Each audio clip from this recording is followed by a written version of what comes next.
Hey, here we are, Sports Pit 2.0, betting inside today, SBRpicks.com, Pauly and Teddy. Big game breakdown, 3 more games in the association.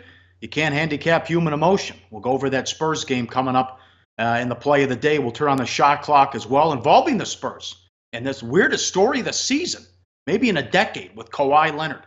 Bad beats, bad bets, bad for the books, and a Dave Malinsky update in a second. We'll start with a couple beats. Well, this was, Teddy, you see it all the time, the shenanigans in Major League Baseball. The Indians led the Twins 1-0 in the 14th inning. They blew the save and then blew the game. Twins tie it and then win it in the 16th. The Twins also took money. Barrios was awesome again, $1.20 down to even money. And the Nats, 5-2 in the bottom of the 8th. They give up a 9 spot. Cespedes with a grand slam, and the Mets win 11-5. The Nats were $1.08 in some spots. Yeah, I mean, certainly that Cleveland-Minnesota game, and I got lucky. I had the right, I had the winner in that ball game. I don't know if it was the right side in that contest. As you mentioned, Barrios pitched brilliantly. Then again, so did Carrasco, and Minnesota had like 3 hits into the 14th. But as soon as the first team to score a run in that game is going to win, except for that they didn't. You know, the solo home run in the top and the solo home run in the bottom of the 14th. That's a tough beat if you had Cleveland. Certainly not a wrong side there. As for the Nats, we've been talking about that Washington bullpen being a problem. It was a big problem last night. Nats and under turns into Mets and over like that in the late inning shenanigans on full display in that series. Yes. How about some bad bets and over? Of course. Why? They've gone over every playoff game, but it didn't happen last night. Tampa Bay and New Jersey bet up from 6 to 6.5 in a playoff game. How about that? It was like 11 power plays though, but only a 3-1 final. 4-0 to the under last night. 7 straight unders now in the hockey playoffs after that 9-0-3 over a 3-day span, and all 4 favorites won. So the Lightning finally playing under, and the Cavs, they overtook money again, not even close. 209.5 to 212.5, 100-97. LeBron has 46 of the 100. Yeah, and again, the Cavs supporting cast somewhat limited in their contribution. Yeah. Of course, Cleveland got off to the big start. Oh, the Cavs are going to roll them. That's not how it played in the series. Obviously, all the over money in that contest was wrong. Indiana as a side plus the points, and that was a game that was getting two-way action basically everywhere in town. But Pacers aside, didn't look good early. Turned out to be a right side cash. Yep. I don't know. Rangers took money. I don't get it. $1.15 went off a $1.25 favorite. They lost to Tampa as well. Bad for the books. Yeah, every night the Red Sox plus $1.20 went off the favorite on the road against the Angels. They have won 15 of 16. Remember, they're 15-2. They lost on opening day. They led 4-0 in the bottom of the 8th. They're number 1 in ROI. They're plus 68 in run differential. They're plus almost 13 units, Teddy. It's April 19th.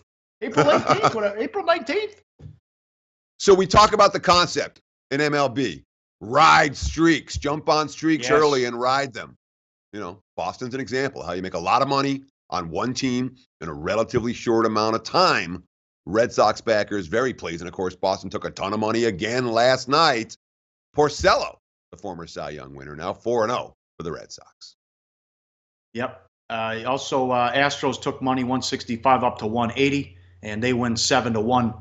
Cole's been terrific. 165 up to 180 as they get the win as well. Our play of the day loser, Christ, you tell me before the show Harden's going to go 2 of 18 and Gordon's going to go 3 of 13. I like my chances. The Rockets score 102 points but blow out the T-Wolves. Anthony Towns. Cat had 5 points in the first quarter and didn't score the rest of the game. You got to be shitting me. Capella's outplaying him, man. You know, it's not about the hype. It's about who's playing well in the postseason right now. Towns has wilted a little bit under the pressure, let's be honest. But the fact is, Minnesota's not covering games in this series, scoring in the 80s. Nobody's going to cover a point spread in this postseason, scoring in the 80s against the Houston Rockets. And the scary thing for Minnesota, obviously, when James Harden goes 2 for 18 and you lose by 20, that's tough. Certainly not a good result for the bookmakers in that contest, and not a good result if you are for play of the day here on SportsBit. What happened here? I thought the Reds were tanking. Are they hitting the eject button on this? Brian Price fired already. A couple of weeks into the season. The Reds are terrible. They're the worst team in ROI. You're down almost 12 units betting on the Reds, so he's gone. We already got a managerial change. Yeah, that didn't take long. Of No. course, Price, I believe, was the favorite to be the first manager fired. So it is no shock in that instance. 3-15? The guy's been there for 5 years. I'm not a Price fan. I don't blame Price for Cincinnati's failures. Pitching coach Mac Jenkins also been fired. Bench coach Jim Riggleman has been named Cincy's interim manager. He'll go better than 3-15. He's not going to get the job, and since he's not going to have a winning season, regardless of the managerial change. Okay. Do you have a Dave Malinsky update? No. I mean, the truth is, there's nothing to update. Man, the guy has frickin' vanished. It's really disturbing. It's really upsetting. They've been up on the mountain, boots on the ground, drones in the air, drones with heat-seeking stuff. Oh. Don't know where he is, man. It's really bizarre. I know conspiracy theories are out there. Look, Dave didn't run anywhere. All right? He didn't disappear. He didn't leave everything behind. I can say that with literally 100% certainty. So either he's lost in the mountain or he's running a foul play somewhere. The bottom line is we got to find this freaking guy. He's a big-time friend of the show. He's a big-time friend of everyone in Las Vegas. We miss him. Conspiracy shit. Unbelievable. Unbelievable. Up next, big game breakdown. Start with the 76ers and the Heat. Series tied at 1. Embiid doubtful next on SportsBit. Betting insight today on SBRPicks.com. Go to SBROdds.com. Browse, compare, and shop live odds available at top online sportsbooks. Follow us on Twitter. I'm at Real SportsBit. He's at Teddy_Covers. We'll tweet out the links as soon as we get them. The crew does a great job. Usually get those by 11 a.m. Pacific, sometimes earlier. Here we go, game number 3. Heat at home against the Sixers. Philly is 216.5 the total. Thanks to Intertop Sportsbook, 22 years online. Sign up, deposit, win. Embiid is doubtful. It was the Dwayne Wade show in game 2. 26 points. Was 10 of 11 shooting in the first half. Had the big steal late when the Sixers cut it to 2. They did a good job defensively, especially in the first half, pressuring Simmons.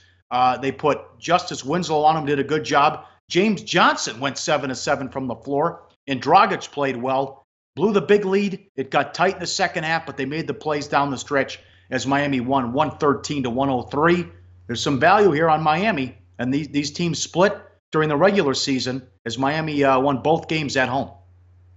Sure, and it's hard for a team that just won 17 in a row, and you suffered that first loss. Now you got to go on the highway and bring your A game. And that's the situation that Philadelphia is in tonight. It's not an easy task for the 76ers by any stretch of the imagination, especially when we're talking about a veteran with the type of success that Dwayne Wade has had. You talked about he had 26, 28 points in that ballgame, 7 rebounds, 3 assists, 2 steals, including, as you mentioned, the key steal late, Eric Spoelstra's quote, "I don't care what his numbers were anywhere else or all year long or at different times.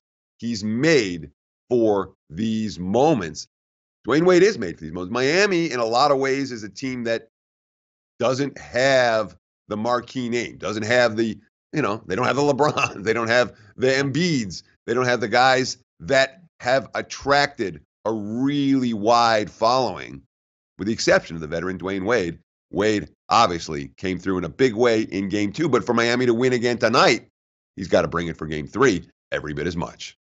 Yeah, well, I got news for you. If the Sixers lose this game, it's no sure thing that they bring Embiid back for game 4. Who knows when he's going to come back? Brett Brown, quote, "It's about what's best for his health." I think defensively he immediately comes in and changes the landscape. The game is being played so fast right now. He's not been with us for a while, so I think the adjustment offensively might be a little more noticeable than defensively initially. They were horrible in the first. I give Miami credit, but I thought the officials did a bad job and also hurt the Sixers. Brothers and Foster, who knew Foster? But they called 20 fouls in the second quarter. It was no flow, no rhythm. The Sixers wanted to get out and run up tempo, and they were blowing a whistle every possession. So that hurt them when they couldn't. They scored like 4 points in the first 6 minutes of the second quarter. Covington was 1 of 10 with a minute left in the game, and he kept shooting. He only made 1 3. They were 7 of 38 from 3 and started 2 of 18 from 3. But through all that, they're still down 2 with the ball late in the game. Yeah, I mean, that's probably good news for a team like Philly. We talked earlier in the show about how the Rockets got nothing from James Harden and nothing from Eric Gordon and still won by 20. You say that's good news for Houston. Here's a situation for Philadelphia where they played as poorly as they could play. You talked about Covington. I mean, Covington had a really rough game, I thought, on both ends, which is rare for a centerpiece and perhaps the most underrated piece of that 76ers rotation. But when you're talking about a team in Philadelphia that hasn't been in these spots before, that's now facing pressure, you worry about, hey, we just played poorly and didn't win, but we were right there in position to. Now the pressure mounts. They play poorly again. Are we going to see that type of rally from Philadelphia? And I really worry about the Embiid stuff because all we've heard, Embiid this, Embiid that, Embiid this, Embiid that. Embiid's not playing, guys. He's not playing tonight again either. So if Philly keeps waiting for their big man to come back, it doesn't bode well for their chances of success in Game 3 this evening. All right, quick turnaround here. Blazers and Pelicans, even with travel factored in. It's the Portland season on the line. Pelicans lead the series 2-0. They're 3.5 and 216 the total. Leave Terry Stotts alone. Give the poor guy a break, huh? I'll tell you, playoff run has been great, but how about these numbers with Holiday? Holiday has been killing Lillard and shutting down Lillard and McCollum. When guarding Lillard in the series, Lillard is 2 of 18 for 7 points. Holiday has him on lockdown. He also has 24 made field goals in the first 2 games. Lillard and McCollum have 29. There you go. That's all you need to know. Stotts can't shoot himself. And here's the beauty. You talked about the possessions or the shooting from Lillard. That's 7 points on 2 of 18 shooting on 74 possessions. Yes. Against Jrue Holiday. He's been Holiday's been the primary defender on McCollum for 35 possessions. McCollum just 11 points on 4 of 10 shooting. So not only are they not making shots, they're also being forced to distribute the basketball elsewhere when Jrue Holiday has been playing defense. You look at the quotes, Alvin Gentry, quote, I may be a little bit biased, but if you can tell me a better two-way player in the league right now, I'm willing to listen. Of course, Holiday coming off a 33.9 assist effort in the Game 2 win. So far, as you mentioned, what he scored 24, and the Blazers backcourt duo has scored 29. Holiday's quote, I worked hard for this, honestly, all season long when nobody is looking.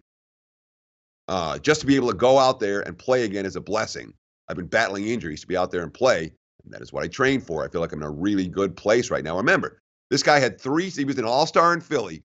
His first 3 seasons in New Orleans, he missed like 107 games.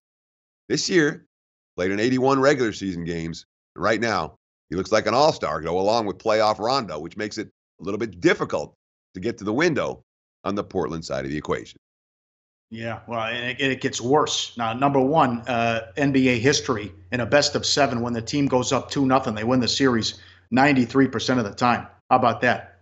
Now they're battling injuries. Turner had a bruised right toe while colliding with Moore, played less than 5 minutes in the second half, and Nurkic left the game with a leg bruise when he collided with Davis. So let's check their status as well. Lillard, quote, it's a position we didn't want to be in. No kidding. Especially when you start on your home court, but we're competitors. The challenge should be fun. You don't want to be in this position, but it should be fun, and we accept the challenge. If not, then it could be a quick series.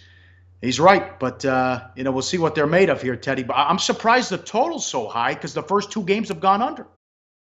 Yeah, but again, there's been a lot of bad shooting for Portland, particularly their backcourt. Yeah. And when you think about what the Blazers want to do in this contest, remember, this is a Portland team.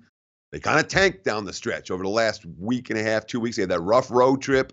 They finally got the 1 win to steal the 3 seed, but that's been it for the Blazers. It's been a really ugly run. You talked about Lillard's quote. How about Alvin Gentry's quote? We got 2 wins. We still got to get 2 more wins. So we're not overly excited about anything. We've done an exceptional job on those 2 guards. You never know when they're just going to go off. And so we're not celebrating anything. And that's real for Portland. If they get McCollum and Lillard going tonight, all of a sudden it's a very, very different series. But the injuries are a problem, certainly for Portland. And the markets adjusted accordingly, hence the money coming on New Orleans. The Blazers, not a popular team in the markets now the way they were just a week ago at this time. And the late game, Warriors and the Spurs. Warriors already taken money on the road, lead 2-0. They beat San Antonio 10 of 11. They were open 3. They're up to 4, 206 the total. As we stand right now, you can't handicap human emotion. Do we know if Pop's going to coach?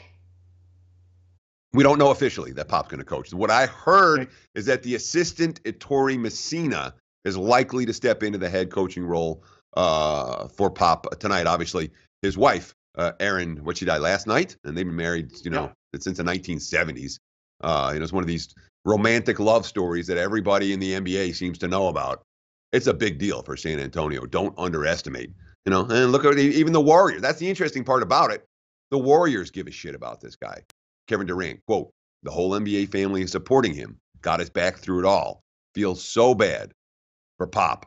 Yeah, I think Messina goes tonight, but that is no official word on whether we're going to see Greg Popovich on the sideline. I can't imagine that he'd be there.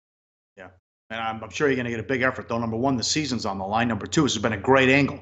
This is 28-3 the last couple of years. You bet the team at home, first half, down 0-2. How strong are those numbers? And you've been crushing it doing that. You can throw first quarter in there as well. And 28-3, 2 of the losses, Warriors last year, right? They were involved in some of those going against that freight train. But this is the Spurs. This is crazy, though, right?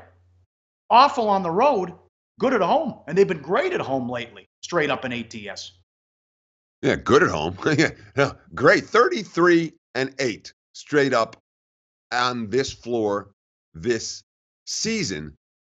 But I'm not worried about regular season numbers right now. And certainly, San Antonio was not a good team on the highway, and we saw that in each of the first 2 games. And Golden State has shot the ball very well in each of the first 2 games of this series, better than 50% from the floor in both contests. Here's Manu talking about the issues with guarding Golden State. Quote, "You chase Clay all over the place, you give him a half an inch, he gets it off. Same with Kevin. They are good. When they can do things like that, everything is harder." And San Antonio, what'd they get? They got 34-12 from LaMarcus in game 2. Patty Mills shot the ball well. Rudy Gay getting his first playoff starts in 2012 was a factor. And they took a punch. The Spurs gave Warriors a real punch in that game. And Golden State punched back. Anything that you think the Spurs can do in this one, even with that home court edge, they're not better than Golden State. Is the emotion tonight something that the San Antonio is going to bring to a level they can steal this one, Pauly? I'm not convinced that it is. But at the same time, I'm not convinced that the Warriors can shoot as well and that they don't suffer a letdown when it comes to the ability to smash a team in the mouth and put them out. Well, when the team's head coach just lost his wife, and he's well respected, that could matter on the Golden State intensity side of the equation as well. Play of the day coming up with this game, and also Kawhi Leonard will turn the shot clock on up next on SportsBit 2.0. Betting insight today on SBRPicks.com. Research before you bet. Be sure to check out SBR Picks for the best game predictions, breakdowns, and much, much more. Wrapping up on SportsBit, Pauly and Teddy, time to turn on the shot clock. And back to the Spurs with Kawhi Leonard, one of the strangest stories we've ever seen. Not even showing up to support his teammates. He's still sticking back in New York. Let's start with you, Teddy. Where's Kawhi Leonard playing next year? That's a good question, but I'll tell you what. Who's got the cap space? Who's got the young guns?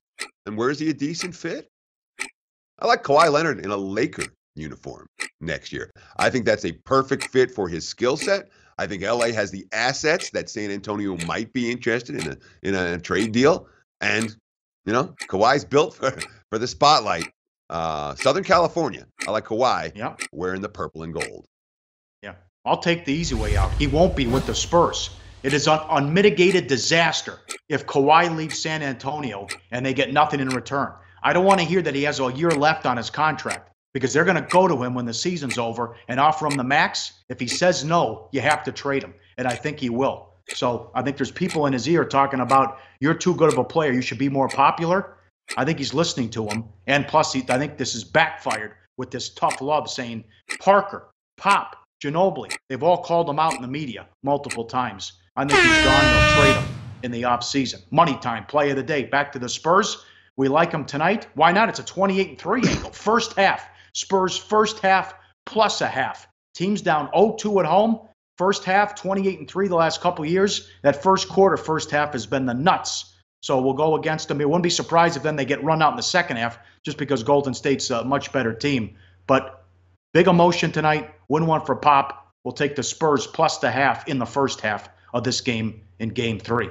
Big show coming up tomorrow. NFL schedule comes out later tonight. We'll run through that. More playoff games, recap what happens tonight. Some baseball action as well. Top ROI, bottom ROI. We'll talk to you then. Tell your friends we're back. SportsBit 2.0, betting insight today on SBRpicks.com.